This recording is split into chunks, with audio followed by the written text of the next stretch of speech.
Via. Vai.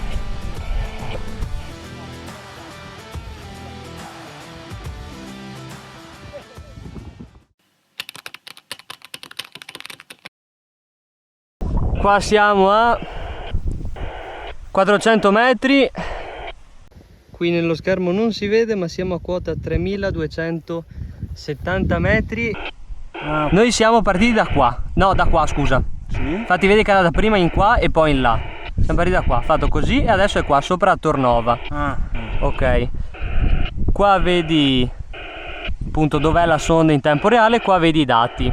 Quindi velocità verticale e orizzontale, quota, coordinate, batterie, bus timer, frequenza, pressione, velocità di salita 2,8 metri al secondo, 15,4 orizzontale, velocità orizzontale, 5 km di quota, pressione 546,16 attopascal, 23,9 umidità relativa, meno 7,1 di temperatura. E tutto ciò è dove Alberto sta guardando. Siamo mezzo all'Adriatico,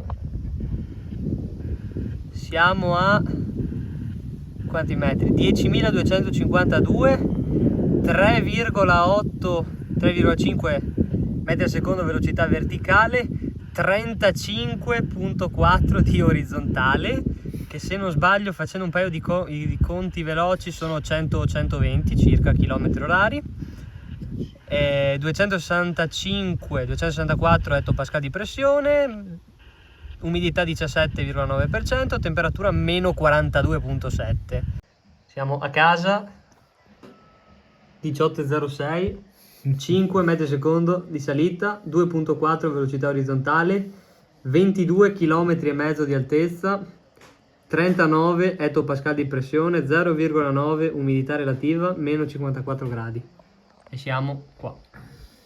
18,28, il pallone è esploso a 26 km e 806 metri, o circa, insomma, quella quota lì, qualche metro in più, qualche metro di meno.